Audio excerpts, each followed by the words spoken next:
You may have been going through a difficult season of your life, or you may be going through a difficult season and you're feeling a lot of tugging and pulling in your spirit.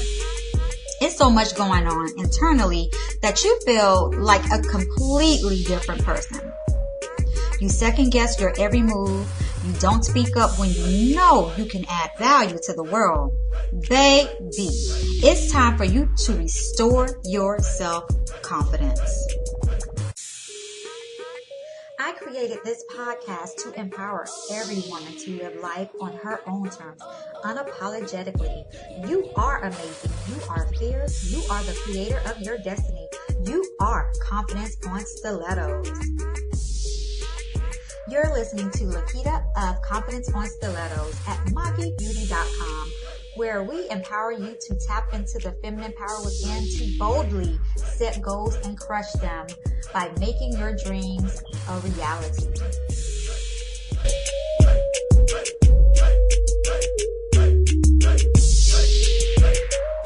Okay, sis, let's talk.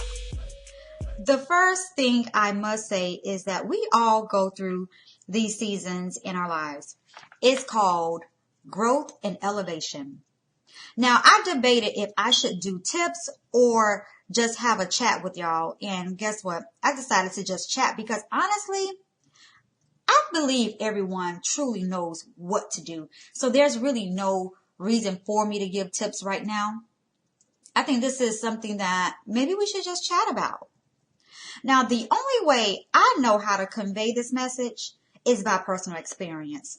So let's talk about restoring your self-confidence and your confidence, period. Now, as a woman, I can tell you that we are filled with a lot of internal divine messaging, which is why our emotions be on 1,000 at times. Listen, don't let go of those feelings, but do learn how to manage and process them, because if not, you will basically you will misinterpret them, which may lead you into fear and doubting yourself constantly. Now, this makes you lack confidence when you misinterpret these emotions. You will lack confidence in the only person that possess the power to speak life over you, and that's you. Life will present many growth lessons, and you are the person up for the task, okay? To conquer all that inner conflict. I can tell you, especially during these times that we are in right now, I feel like it's so much internal conflict going on that like sometimes I have to stop, quickly do me a prayer and be like, God, okay, help us sister out, like, please. Because especially if you know that you are typically a positive person, but you're hearing a lot of negative voices in your head, know that that is the enemy or something within you, your negative Nancy, that's trying to distract you and take you off course. And you gotta bind this chick up, and you gotta get her out of you, you gotta silence her. Now, honey, it took me a while to restore my self-confidence because I kept allowing the wrong people in my life that was just walking around me with their dirty ass shoes. And I'm just speaking metaphorically, okay? Because people be like, what you talking about, bro? Walking around with dirty shoes. No, metaphorically speaking, you can allow someone in your atmosphere and walk around spewing their dirtiness.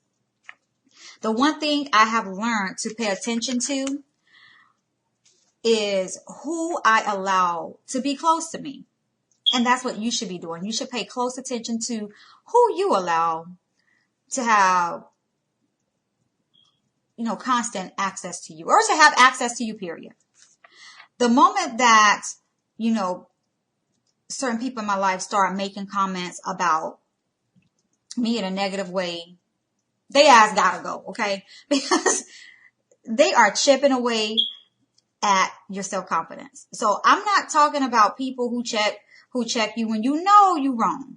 I'm talking about people who really are miserable, okay? Or just plain old disrespectful.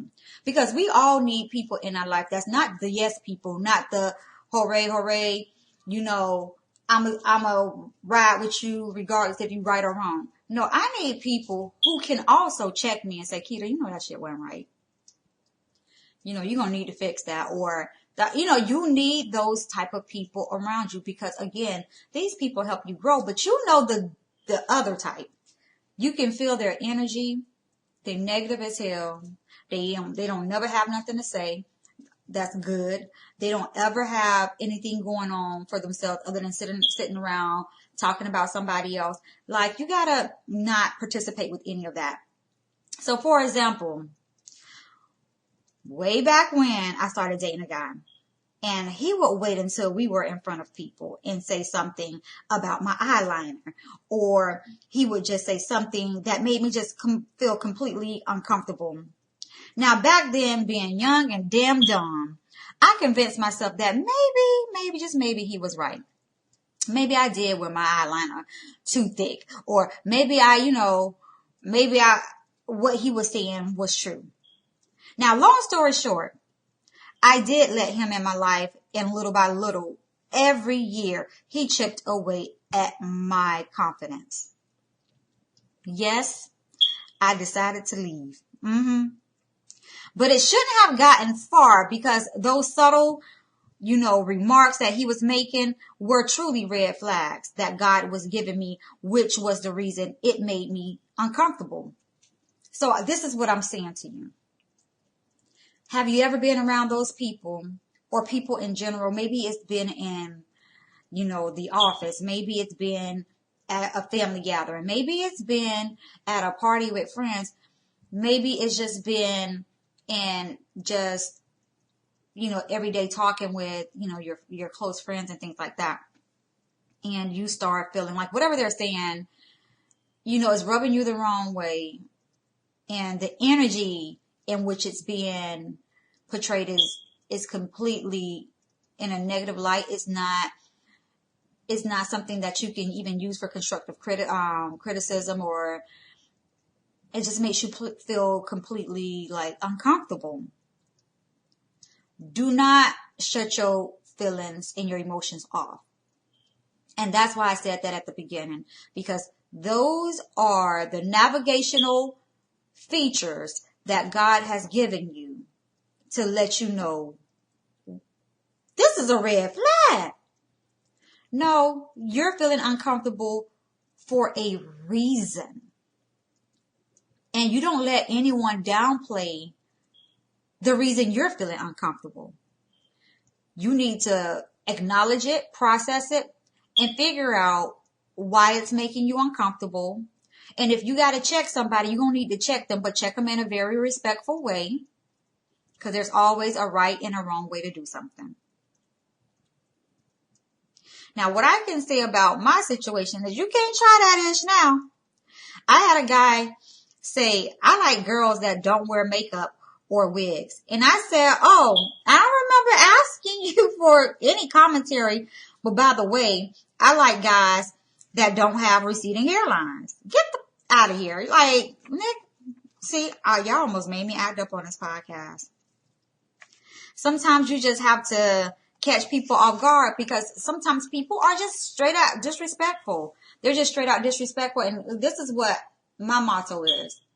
You're not going to be able to just say what you want to say to me, and I'm not going to be able to say what I want to say back to you. No, you can come over here and think you're going to be able to just fly off the handle and say whatever you want to say, but you better be prepared for this rebuttal, though. That's what you better be prepared for. Keep people around you that's your tribe.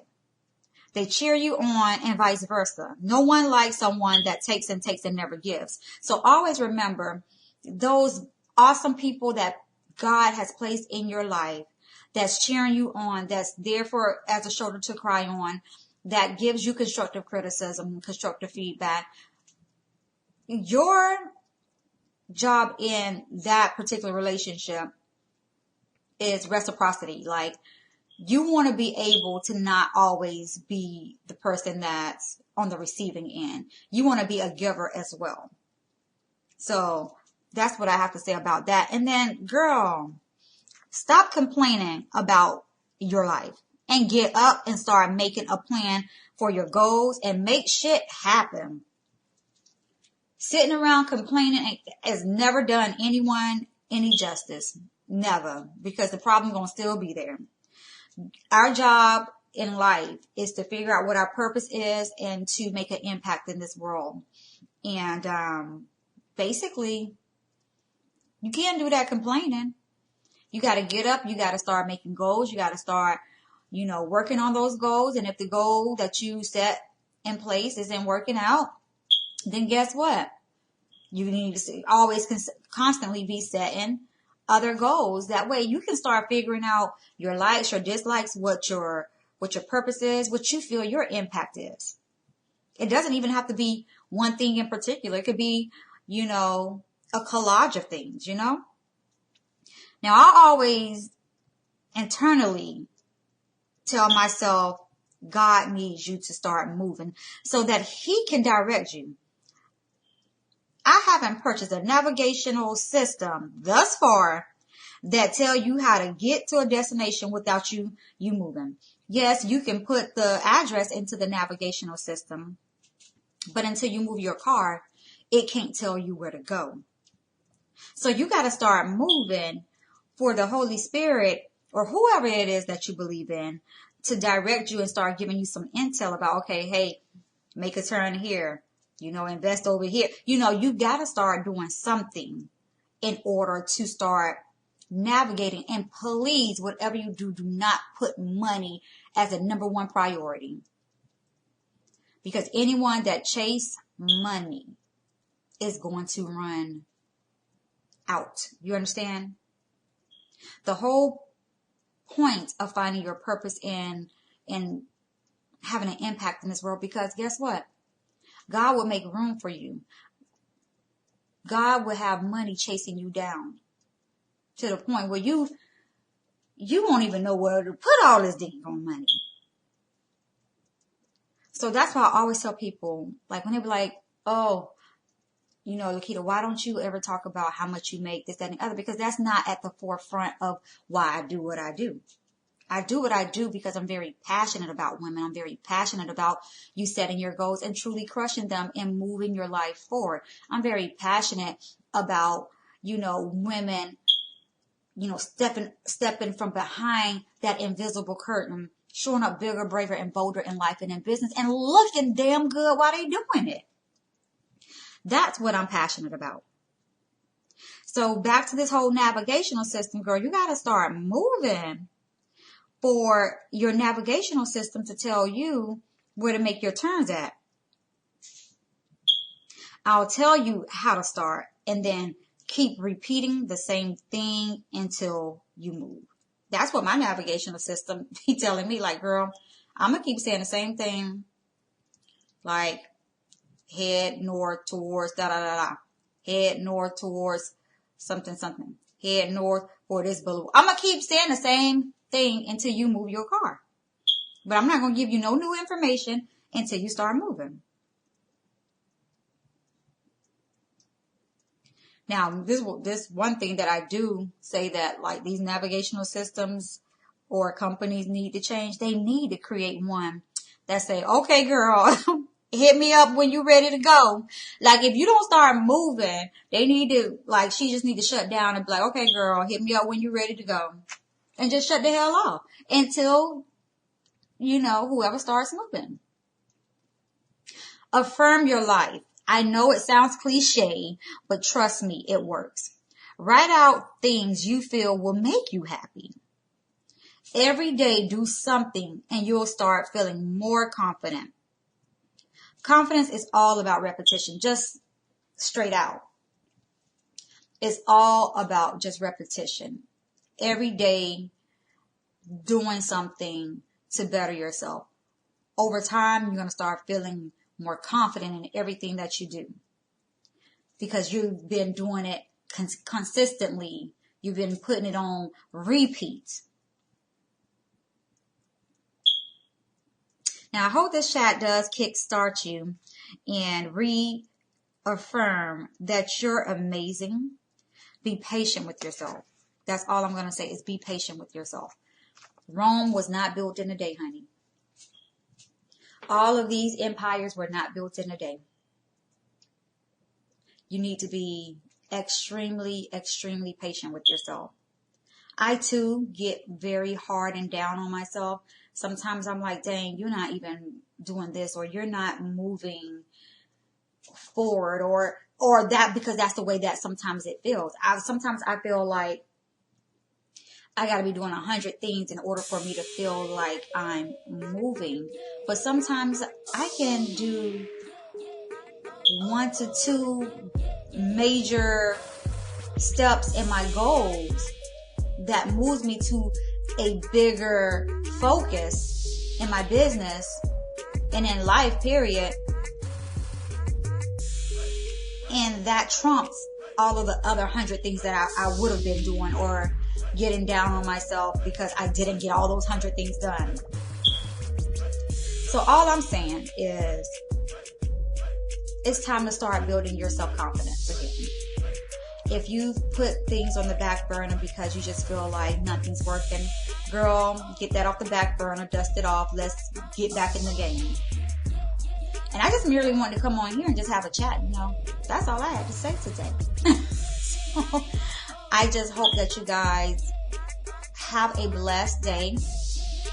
And again, write them goals out. Start writing some steps to the goals. I don't care if you do 3 steps for your goals, and just start working those goals every single day. Every day that you wake up is a new day, is a new opportunity. So guys, that's all I had. If you haven't already done so, please go check your girl out and follow me on Instagram at confidence_on_stilettos. If there's a topic you want me to touch on, you can go ahead and email that over to confidenceonstilettos@gmail.com. Follow us also on Facebook at Confidence on Stilettos. Until next time, peace and blessings. Always aspire to inspire someone every single day.